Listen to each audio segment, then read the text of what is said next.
Disclaimer: the following program features language not suitable for all audiences, and the expressed opinions found within this program are a reflection of those who feature on the PopCulture Effect podcast. Welcome to the PopCulture Effect. I'm Rockin Rob, and on this show I bring my closest friends together to talk about all of the news happening in our pop culture world around us. Welcome to an episode that I wasn't supposed to be a part of, but they keep pulling me back in. You wish. I mean, yeah, I love being a part You're of these. just here. You forced yourself to be here. Yeah. Anyway. I asked. You weren't forced. I asked, and you said yes. Well, yeah, obviously, because I love being a part of the recordings. God. Anyways, I am here with all my friends today with Gemini. Hello. I am here with Subset. Hey, yo. Oh, okay. And I'm here with Menace. Howdy. You know, even for episodes I'm a part of, I can't help but put in an extra little bit of content at the start. Before we get into the main meat of this episode, I want to take a little bit of time to talk about Screenbound. It is this crazy cool concept of a game made by Crescent Moon Games, and it is a 3D, 2D hybrid game, but not in the conventional understanding. The main gameplay takes place in a 3D space, but the player has access to a Game Boy legally distinct device that projects a 2D side-scrolling view of the game that you are playing through in the 3D arena, with enemies and collectibles only being visible and interactable through coordinating with your avatar on the Game Boy. This game is unlike anything I've ever seen in my entire life. This game is so cool, and it's actually available to wishlist on Steam, so check it out. They also have a YouTube channel that you can go and check out their little sneak peek of gameplay. But yeah, this game is super cool, and I highly recommend at least checking it out, seeing what it's all about. But yeah, that's all for me on this little tidbit. I'm gonna toss it back to everyone as we head back into the episode. Moving on from that to, I guess, some Destiny news. What do you have to tell us about the looty shooty rootin' tooty fruity game that I refuse to touch? The rootin'est tootin'est cowboy it. in the Perfect Wild transition. West. So it's a little bit of general Bungie news, and then we got some announcements for the new free stuff that's coming to Destiny. But essentially, to start us off, we got some sad news. For those of you that don't know, Christopher Barrett, who was the original, one of the original game directors for Destiny 1, has been let go or moved to a different part of the team from being game director of Bungie's new IP Marathon, which is their extraction shooter that they've been working on for a hot minute. I can't remember the exact name of the person who took over for him, but he's been working at Bungie for about 4 years. He's been working at there for 4 years. He moved over from Riot Games and was one of the game directors on Valorant as well. Yeah, I know.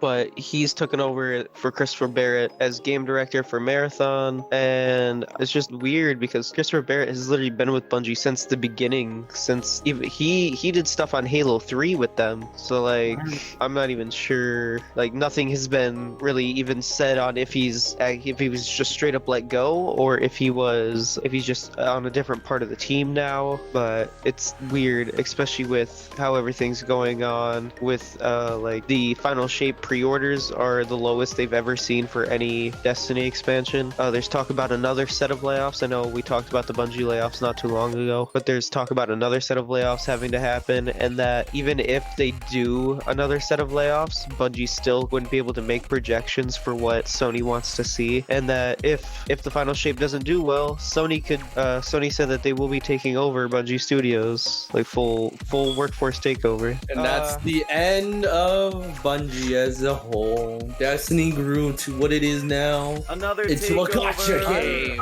I'm not even sure, because Sony could do good with it for all we know. It's like how Microsoft took over Call of Duty. Microsoft hasn't even taken over Call of Duty yet. Yeah, but it's set for later this year to actually. No, it's set for later this year for them to actually take it, actually go in charge. They've been in there, setting up, being hey, when we take over, you gotta leave, you gotta come in, stuff like that. But anyway, on the greater side of the news for Destiny, we got our first of 3 live streams coming out, which I will be talking about these for the next couple weeks. Nerd, but tell me more. The Into the Light is this free expansion that everybody is getting in Destiny 2 to kind of get everybody caught up with what I'm hoping the story and kind of have this like lead up and build up for the final shape. And the first thing we got shown is what the kind of premise of this, I don't want to say major DLC, but this ramp up into the biggest essentially Destiny endgame that we're going into. We have a bunch of weapons coming back that we will be seeing more on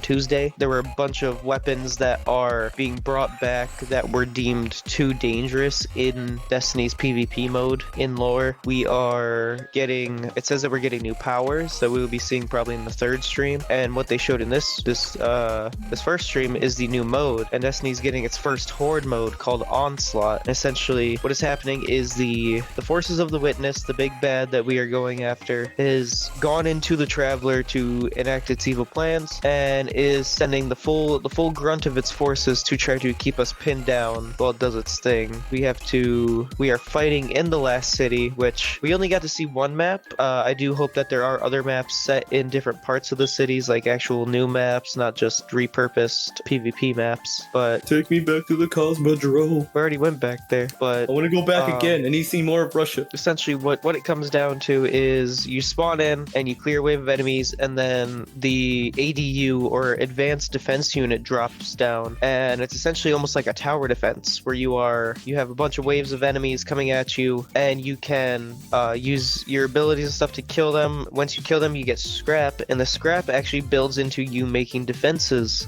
We haven't really had anything like this in Destiny where you can actually like build your own defenses and upgrade them. So like there's turrets, there's trip mines, and then there's like these decoy sweeper bot things, and each one of them you can upgrade them for more and more scrap, each of them having 3 tiers of upgrades, increasing their efficiency and health. And for trip mines, it gives them more charges that they can shoot out before they actually go away. And you can keep going through the waves. Every 6 waves you actually go and bring the fight to the pyramid ships, which I thought was really cool. You actually go up to the pyramid ships and you fight this small boss thing, and then afterwards you go back down and you keep going, and after 10 waves the actual location of the ADU will change. And one of the cool things is that even though the area that you're defending changes, all the turrets and the decoys, the trip mines you put up in your first area, they stay up. So if enemies spawn over by where you put these like the turrets down when you were first defending the area, those will kind of like slow them down for you. There's also like side objectives, like there's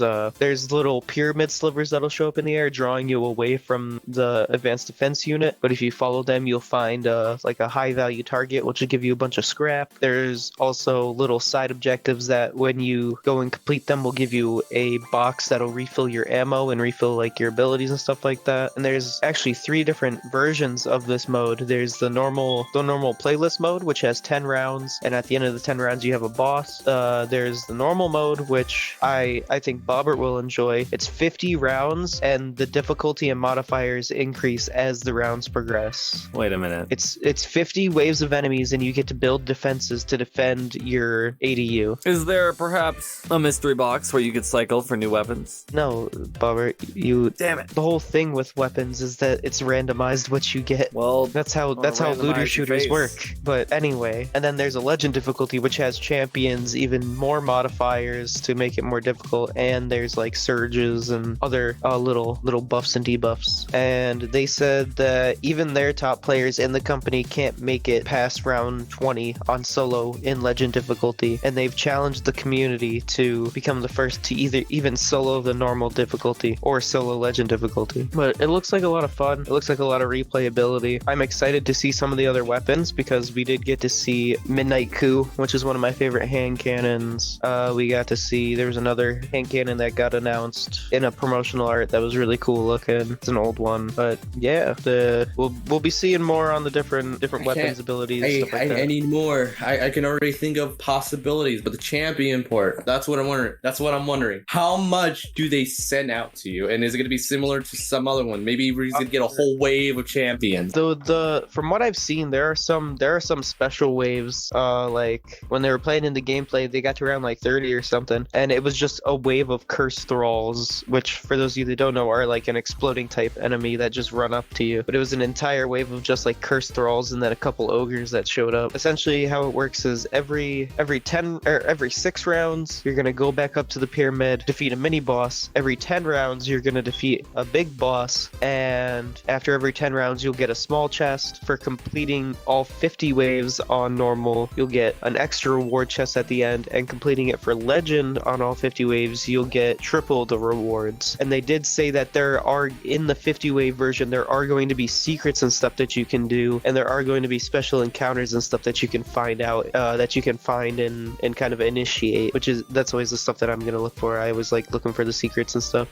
Yeah, I'm excited, especially with this being free content for everybody. I do hope that sometime during this or at the beginning of the final shape, we get either like introductory missions to kind of bring everybody up to speed, or like a big cutscene that explains the key moments that have happened, especially in this past year and the year before, leading up to Lightfall. Because this past year, it's kind of been talked about, but this past year in storytelling for Destiny hasn't been the best, because a lot of the big questions that we've had have explained in seasonal content. For those of you that don't play Destiny, seasonal content is rotated out every year at the start of each year. So people coming into this big climactic battle that we're supposed to have, it's not going to like...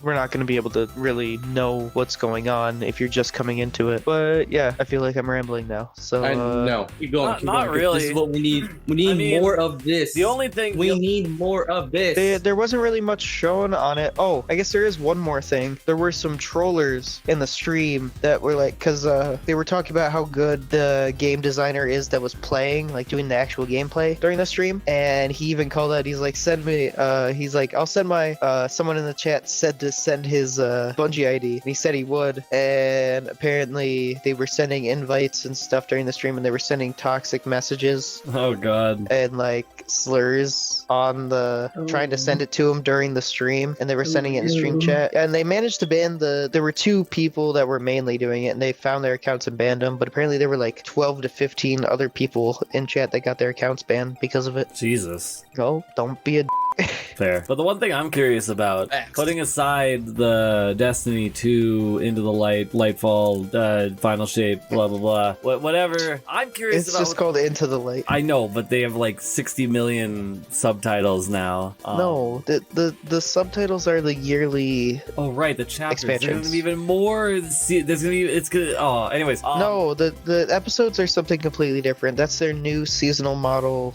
Instead of 4 seasons, they're doing 3 episodes to kind of stretch them out and give them more content per episode. No, I'm just saying there's gonna be even more subtitles that are gonna be created. No, there's not. You don't think they're gonna title the episode something? The episode do have titles, but like that's not a subtitle. That's just what's going on during that season. That there wasn't really much on it besides that. See, the one thing I heard is that like with the corporate restructuring potential for Sony, if they do buy out, or not necessarily buy out, but if they own Bungie, they could. I mean, they do technically. No, I know, but I'm saying if they like fully take control. I think it was from an Ascross videos that they may reprioritize certain. That's just his speculation. Like and Marathon. And yeah, it is 100% in speculation. But I'm worried because these game ideas sound really cool, and I don't want them to go under like other. Well, there's talk now that when Final Shape got delayed, Marathon got delayed, and all their other projects. So they're working on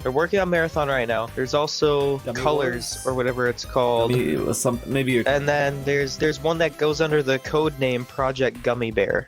Wait, they're working on a 3rd game too? Yeah. Oh, did not know about that one. It's called like for some reason Meta keeps coming into my head, but it's not Meta. It's like Meta. I don't know. It's some like poppy colorful. No, it's like pop. It's like color. No, I meant like color wise. It's like this vibrant, colorful arena fighter, or not arena fighter, but like hero fighter kind of thing. Matter.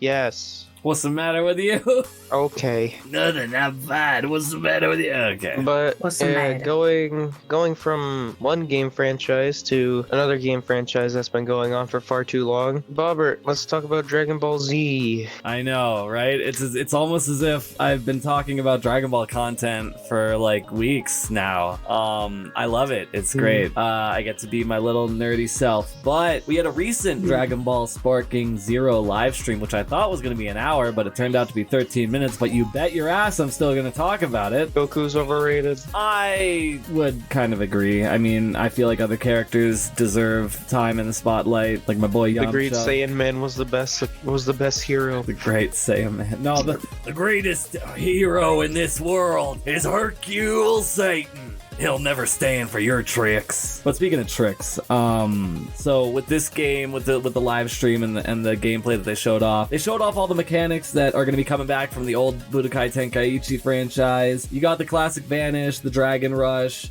and apparently there is like a mini air dash for better air movement, and then there is a super reflect, so you can just backhand Gallic guns, which was something that was in Raging Blast, but I'm glad it's in this game because that's gonna be awesome. And obviously transformations got confirmed in this live stream, but the thing I'm most excited about are beam clashes. We finally got, like, obviously they were alluded to in the first trailer, but this is like where we actually get to see gameplay of it, and it looks so cool. And it's gonna be a button mash, and I can't wait to. Oh, it's not gonna be a stick spin this time. No, because dude, the palms of every American and Canadian would sigh of relief knowing that it's not gonna be. You're not gonna have to destroy your thumbsticks to win a beam clash. But the other thing they showed off is the newest trailer, because originally they had like the Rivals trailer between Goku and Vegeta. This one was about speed and power types, which I actually got a little bit of a early look at because I look at the scans because I'm a goddamn nerd. Which showed off a shit ton of characters. We got Topo, Dispo, Birder, Jice, Nappa, Master Roshi, Super Trunks. Did you really say Jace's name with an accent? Maybe it's Jice. He doesn't even have that accent in the show. Oh yeah, that's I'm thinking with my abridged brain, okay? Vegeta. Okay, and I said Super Trunks, but that is actually not Dragon Ball Super's Super Trunks. It is the Dragon Ball Z Cell Saga Super Buff Super Trunks. The one where Cell was immediately like, I can also be big and muscular. It's not that special, whatever. But the characters that I'm super excited for are, we got Hit, which, oh my god, that's gonna be hype. We got Kale in her Berserk form, which you know that means we're gonna get Caulifla, and we're gonna get Kefla, and... No, not allowed. Gesundheit.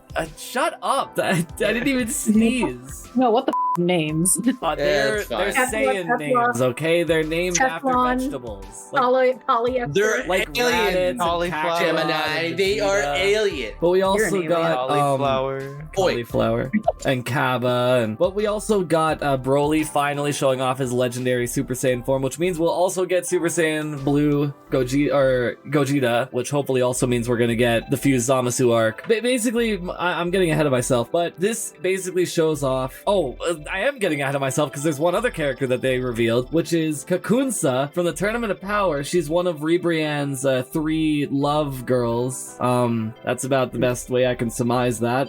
History weed smoking girlfriends. Maybe. But yeah, like with characters like Bergamo and Kakunsa and the Pride Troopers being in this game, it really feels like a lot of the extra picks that aren't the main cast are going to go to the Tournament of Power, and I'm fully down for that because there are so many characters across that whole tournament, like Bororetta, who is this like giant robot guy, so we get another giant in the series to go with, like Vegeta, Ape, and whatever else they want, like Orange Piccolo, however many other giants they want to put in the game. But I think this is going to be a heavy Dragon Ball Super game. We may see like a DLC pack for GT, and we may see like a little bit of Daima, but this is going to be like the major characters from Dragon Ball Z and then all of Dragon Ball Super. That's what it's feeling like, to be quite honest. But yeah, I'm super excited for this game because I'm going to make sure, I don't care how I'm going to do it, but I'm going to get everybody to play it, and then it's going to be great because we're going to all be able to oh man, this game is so close to my heart because I grew up on Budokai 3, and just having this game with the potential and potentially what ifs with the Dragon Ball Super manga that I talked about in previous episodes. Oh, it's just so hype. I don't care if this game comes out in 2025. This is gonna be hype. But the other thing I want to talk about, because there's one other thing that Toei has their hand in, but wait, before you get into that, should we bring up what happened last week? I mean, we can because the demo of Sandland is unfortunately the final project that the late Akira Toriyama worked on, and I guess we should have a brief mention of that because Jesus Christ, dude. That is a sad week. It really was. We lost a great legend, creator of Dragon Ball, Akira Toriyama, and Toyotaro is taking up the helm. He had a wonderful tribute manga in the latest chapter, both in its titling and in the representation of what he depicted in the chapter. And they're taking a couple months hiatus, but it was a beautiful send-off. We got to see so many different sides of the media universe paying tribute to Akira Toriyama. Even Toonami put out a tribute to Akira Toriyama because they used to ran old Dragon Ball Z episodes, and it's just love from across the board, and our hearts go out to the editing staff and the people behind the manga and everybody that was affected and connected to Akira Toriyama, because this is a monumental loss for the anime world. I mean, he was the anime world. Without him, it wouldn't have.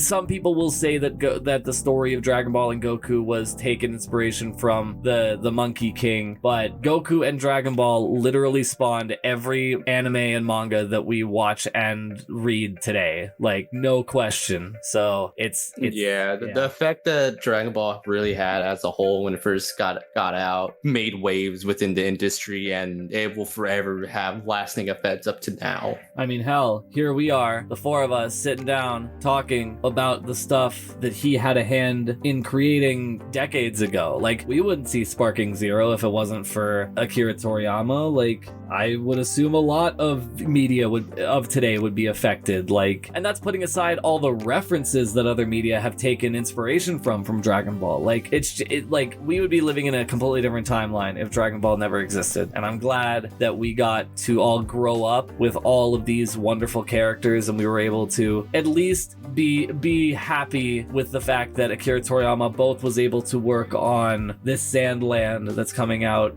both in its anime, manga, and the game, and also Daima. Like, that's gonna be that is essentially his swan song for Dragon Ball, and it's like, so it's both comforting and kind of saddening that it's gonna be the last piece of Toriyama that we get to experience. But it's fine. We still have his work. His legacy will live on. Yep, even now. Just like Gohan picking up the duty of Goku, Toyotaro will pick up where Toriyama left off. Now, there's one extra thing I want to add on to the end of this episode, and that is to talk about the latest Dragon Ball Super manga chapter 103, A Legacy Towards the Future. This is the last chapter that had written influence by Akira Toriyama before his untimely passing on March 1st of 2024. This chapter is said to be a tribute of sorts and kind of a passing of the torch from Akira Toriyama to Toyotaro, and acts as a breaking point for the team to mourn the immense loss of Mr. Toriyama. This chapter starts off with a battle in the making. Ever since the end of the Granola arc and the Superheroes movie, the fan base for Dragon Ball has wanted to see who was more powerful, Goku or Gohan. We get to see some incredible displays of speed and power by both the father-son battle on Beerus's planet, and we even see Gohan adapt to Ultra Instinct and land a hit, which was honestly insane to watch. We even get to see a hint of Goku's application of UI through his other forms like Super Saiyan. Goku would even go on to say that he can rest easy, knowing the world will be safe when he's gone. This implies that Gohan has achieved levels of power that we haven't seen from him since the Cell Saga, which I am so happy for. I'm happy that Gohan is finally getting the power boost and the respect that he deserves. But then we get the most insane part of this chapter, which is Beast Gohan versus Broly. And we see the Beast transformation tee off on Broly, and then we see him actually ascend to a Super Saiyan, but actually controlling his power and senses without rampaging. And then Vegeta gets jealous and he wants to fight Gohan, and then Goten and Trunks want to fight Broly, and then Goku jumps in because he just doesn't want to miss out on the fun. And it is a really funny panel with all of them kind of expending all their energy, and then they finish their training session with a feast, and they head back to Earth via Goku's instant transmission, and he uses Piccolo as his grounding point, and he wants to pick a fight with him to see his new form and to see his new power, but Piccolo then forces Goku to accompany him to pick up Pan because because Goku forgot Pan even existed. So then they pick up Pan. Immediately, Pan goes for the kill shot on Goku, but it's blocked. And then Pan, Goku, and Gohan race off to whatever adventures they head on to next, as the chapter closes with a tribute to Akira Toriyama from the team behind the manga. Yet again, I must express from all of us here at the PopCulture Effect, we feel the immense sadness for the passing of the single most influential person in anime. Rest in peace, Akira Toriyama. Anyways, to end things on a little bit of a lighter note, I just want to briefly discuss the overall release of the demo for Sandland. It's really interesting. The atmosphere and the overall environments are really cool. All the traversal options with the different vehicles is great. I heard from a YouTuber named Glubku that the only real issue he had with it is the momentum when you are running and jumping. The jumping animation takes away from your momentum, which I felt in the demo as well, but I thought if I were to mention it, I might as well reference the point in which I was able to learn that truthfully from. But yeah, overall it was great. There's even a dungeon you could explore. There are enemies you could have combat with. There's a tank you could blow shit up with. There's a giant mech you could fight with. It's really fun, and I'm looking forward to the full release and to see not only how this game shapes, but also how the anime will shape, because that's going to be coming out. It's crazy that all that Sandland is right now is just a manga. There's no anime. There's this demo for a game, and there'll be a game coming out, but the anime hasn't come out yet. So this is definitely something new that they're trying, and I can really appreciate it, because I believe with the way that they're handling this, they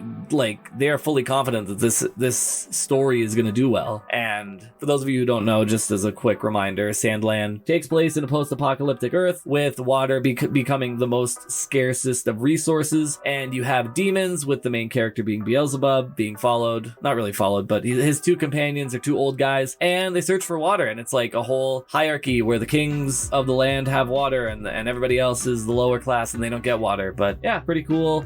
Beautiful environments, like I said, beautiful atmosphere. But that's pretty much everything I have to talk about when it comes to content coming out of Toei Animation and Shonen. I think that's all we have for everything for today. So firstly, I just want to thank everyone for tuning in and listening, especially to our new format as we move into this new quote-unquote era. But I've talked about it being another season, but Subset is vehement that it is just one continuous season, much like wrestling. All right, thought you were going to interject then, but I guess I'll just continue. Thank you so much for everyone to I already said that. Jesus Christ. Again.